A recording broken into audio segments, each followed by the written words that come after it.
के steel beam chapter में steel beam के डिज़ाइन प्रोसीजर को पढ़ा था।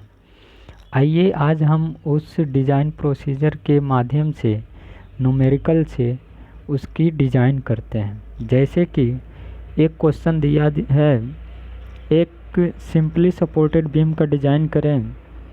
बीम की इफ़ेक्टिव स्पान 6.5 मीटर है। यह अपने संपूर्ण विस्तृति यानी कि स्पान पर 20 किलो न्यूटन पर मीटर का एक समान यूडीएल वहन करता है। बीम की संपीड़न फ्लैंज पूरी लंबाई में लेटरली सपोर्टेड है। डिज़ाइन के लिए शियर और डिफ्लेक्शन में भी जांच करना है। अनुगेय प्रतिबल आपका दिया हुआ है बेंडिंग में 165 न्यूटन पर mm स्क्वायर और शियर में 100 न्यूटन पर mm स्क्वायर। और यंग मॉडुलस ऑफ इलास्टिसिटी ई का मान 2 × 10⁵ न्यूटन पर mm स्क्वायर और परमिसिबल डिफ्लेक्शन आपका स्पान अपान 325 दिया हुआ है। इसके लिए हमें क्या करना है, एक स्टील बीम सेक्शन का चुनाव करना है। तो आइए देखते हैं इसका चुनाव कैसे करते हैं। तो सबसे पहले इस दिए गए क्वेश्चन में जो भी गिवन डाटा है उनको नोट कर लेंगे। तो सबसे पहला जो चीज़ दिया हुआ है वो इफ़ेक्टिव स्पान आपका 6.5 मीटर। सेफ यूडीएल उस पर आ रहा है 20 किलो न्यूटन पर मीटर का। मैक्सिमम बेंडिंग स्ट्रेस का मान दिया है। एवरेज शियर स्ट्रेस का मान दिया है। यंग मॉडुलस ऑफ इलास्टिसिटी का मान दिया है। परमिसिबल डिफ्लेक्शन का मान दिया है। इसके लिए हमें बीम सेक्शन का डिज़ाइन करना है। तो देखते हैं कि इसमें ज्ञात क्या करना है। तो बीम सेक्शन का डिज़ाइन करना है और उसको शियर और डिफ्लेक्शन में चेक भी करना है। तो देखते हैं कि इसका डिज़ाइन प्रोसीजर क्या है। तो सबसे पहले दिए गए सिंपली सपोर्टेड बीम पर यूडीएल के लिए मैक्सिमम बेंडिंग मोमेंट का मान फार्मूले से निकाल लेंगे। अर्थात इस बेंडिंग मोमेंट का मान WEL स्क्वायर अपान 8 से निकाल लेंगे। उसके बाद से इस मैक्सिमम बेंडिंग मोमेंट का किलो न्यूटन इंटू mm में आया, उसको हमने न्यूटन इंटू mm में चेंज कर लिया। फिर अब हम क्या करेंगे कि IS कोड ने जो बताया है कि डिफ्लेक्शन के हिसाब से बीम की जो आवश्यक गहराई है वो क्या है, D = 55 × L के हिसाब से हम उसकी गहराई D की वैल्यू पता कर लेंगे। और यह वैल्यू आया जो 357.5 mm। इसके बाद से हम क्या करेंगे, जो हमने बेंडिंग मोमेंट ज्ञात किया है उसके लिए सेक्शन मॉडुलस निकाल लेंगे। तो सेक्शन मॉडुलस ZXX बराबर मैक्सिमम बेंडिंग मोमेंट अपान बेंडिंग स्ट्रेस, इस फार्मूले में वैल्यू रख करके और हम सेक्शन मॉडुलस निकाल लेंगे। फिर आगे क्या करेंगे, अब हम सेक्शन मॉडुलस ZXX और उसकी आवश्यक गहराई D के आधार पर स्टील टेबल से I सेक्शन का सिलेक्शन करेंगे। तो हम सेक्शन मॉडुलस और आवश्यक गहराई के आधार पर स्टील टेबल से ISMB 350 @0.524 किलो न्यूटन पर मीटर का सेक्शन I सेक्शन सेलेक्ट किया, जिसकी सारी प्रॉपर्टी हम स्टील टेबल से लिख लेंगे। अर्थात D = 350 mm, thickness of web, उसके बाद से IXX और ZXX, ये सारी प्रॉपर्टीज़ लिखने के बाद से अब हम सेक्शन का क्या करेंगे, चेक करेंगे कि क्या हमने जो सेक्शन लिया है वो उस लोड के लिए सेफ़ है कि नहीं।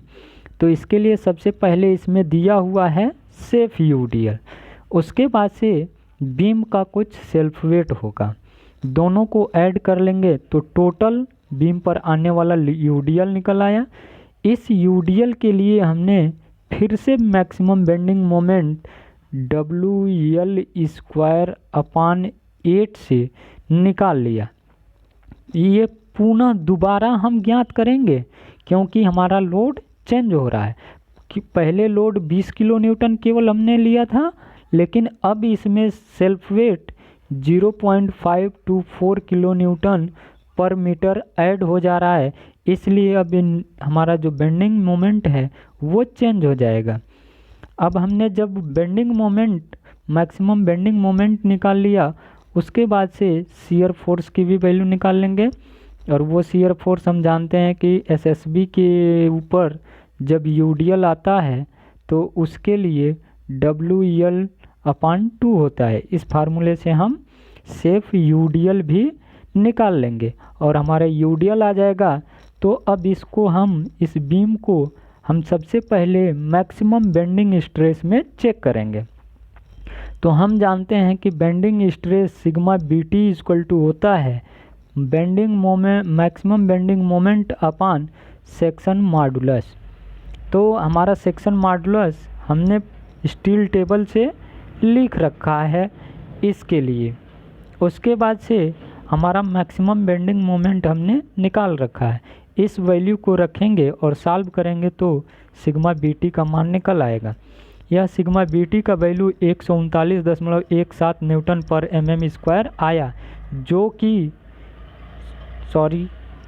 ये ऐसे होना चाहिए 139.17 न्यूटन पर mm² है, जो कि 165 न्यूटन पर mm² से कम है। अतः यह सेक्शन बेंडिंग स्ट्रेस में सेफ है। अगर यह वैल्यू 135 से अधिक होता तब हमें पुनः दूसरे सेक्शन को सेलेक्ट करना पड़ता। इसके बाद से हम एवरेज शियर स्ट्रेस की वैल्यू निकालेंगे। तो हम जानते हैं कि average shear stress tau AB equal to होता है B/D × TW। इस फार्मूले से V का वैल्यू हमने निकाला, यानी कि शियर फोर्स का मान निकाला है। D का वैल्यू स्टील टेबल से लिया है। TW का भी वैल्यू हमने स्टील टेबल से ले लिया है। लेने के बाद से एवरेज शियर स्ट्रेस का मान निकाल लेंगे, जो कि आया 23.53 न्यूटन पर mm², जो कि दिए गए 100 न्यूटन पर mm² शियर स्ट्रेस से कम है। अगर यह जो हमने अभी average shear stress tau AB का मान निकाला है यह 100 न्यूटन पर mm² से अधिक होता तो हमारा सेक्शन सेफ नहीं होता, तब पुनः दूसरे सेक्शन का डिज़ाइन करना पड़ता। लेकिन यहाँ यह वैल्यू 100 न्यूटन पर mm² से कम है, अतः सेफ है। फिर हम इसको डिफ्लेक्शन में चेक करेंगे। तो IS कोड कहता है, IS 800/1984 के अनुसार कहता है कि जो मैक्सिमम डिफ्लेक्शन डेल मैक्स का जो मान होता है वो इफ़ेक्टिव स्पान अपान 325 होता है। इफ़ेक्टिव स्पान हमारा 6500 है और 325 है। इसको हमने सॉल्व किया तो यहाँ से हमारा मैक्सिमम डिफ्लेक्शन का मान 20 mm आया। इसके बाद से हम एक्चुअल डिफ्लेक्शन का मान निकालेंगे। हम जानते हैं कि सिंपली सपोर्टेड बीम पर यूडीएल आता है, तो उसके लिए जो एक्चुअल डिफ्लेक्शन का मान होता है वो 5WL⁴/384 EI होता है। W का मान हमने 20.524, L का मान 6500, E का मान 2 × 10⁵ और I का मान स्टील टेबल से 1363 0.3 × 10⁶ ले करके और सॉल्व करेंगे तो यहाँ से हमारा जो डिफ्लेक्शन एक्चुअल डिफ्लेक्शन का मान आया है वो है 17.5 mm, जो कि 20 mm से कम है। अतः हमारा सेक्शन डिफ्लेक्शन में भी सेफ है।